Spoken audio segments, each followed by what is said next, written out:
सकते हैं, लेकिन यह क्षमादान जो होती है वो टोटली गृह मंत्रालय के अंडर में होती है। एग्जाम में ये क्वेश्चन याद रखिएगा, होम मिनिस्ट्री इसमें महत्वपूर्ण भूमिका निभाती है। यह क्षमादान 5 तरीके से होता है।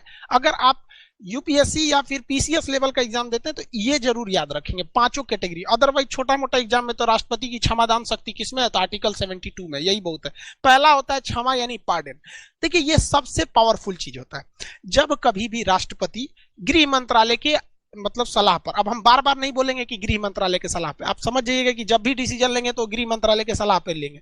तो जब कभी भी राष्ट्रपति कितना भी बड़ा अपराध या कितना भी छोटा अपराध को पूरी तरह उसको माफ कर देते हैं और कहते हैं तुम चले जाओ, तो उसे कहते हैं पार्डन या क्षमा। इसके बाद वो व्यक्ति एक नॉर्मल हो जाता है, आम आदमी हमारी और आपकी तरह हो जाता है।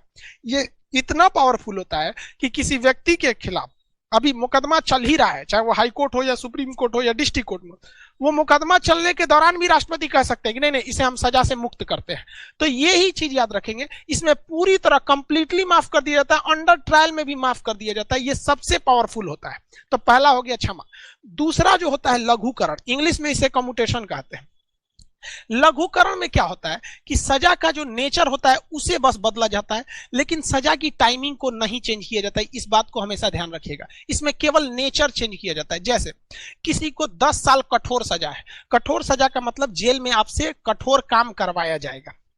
तो किसी को अगर 10 साल कठोर सजा है और राष्ट्रपति को लगता है, वो गया राष्ट्रपति से दया याचिका करने के लिए, तो राष्ट्रपति को उचित लगेगा कि भैया इसको माफ नहीं करने लायक है, बहुत खतरनाक अपराधी है। तो राष्ट्रपति यदि उस पर लघुकरण यानी कम्यूटेशन कर देंगे तो उसकी 10 साल की सजा 10 साल ही रहेगी, बस उसका क्या बदलेगा, नेचर बदलेगा। तो कठोर से वो साधारण कारावास में हो जाएगा, यानी 10 साल कठोर कारावास को 10 साल के साधारण कारावास में बदल दिया, यानी टाइमिंग में कोई चेंजिंग नहीं हुआ, केवल उसका नेचर यानी प्रकृति बदल गई। तो उसे कहते हैं हम लोग लघुकरण।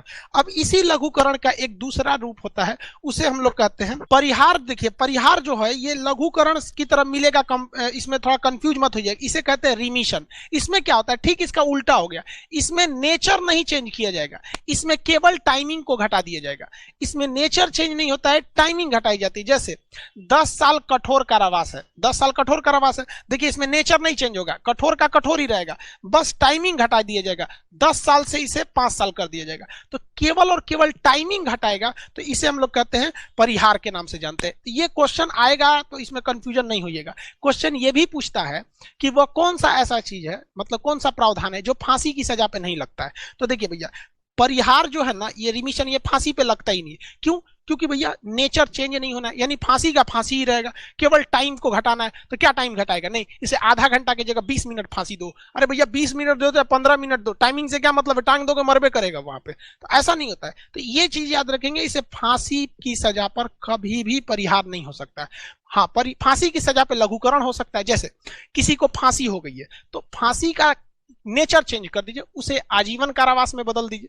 आजीवन कारावास में आप क्या कर सकते हैं, चेंज कर सकते हैं। तो वो क्या हो गया, एक तरह का लघुकरण हो गया, मतलब कैटेगरी चेंज करना, और इसमें केवल टाइमिंग चेंज करना। तो ये 3 समझ गए। अब चौथा और 5वां समझते हैं। देखिए चौथा जो है वो है विराम। विराम को हम लोग रेस्पाइट्स कहते हैं।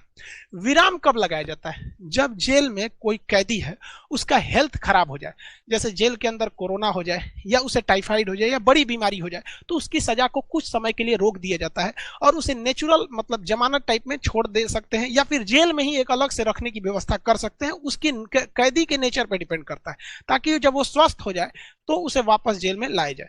या फिर कोई प्रेग्नेंट महिला है उसके ऊपर भी विराम या रिस्पाइट लगा सकते हैं। जैसे शबनम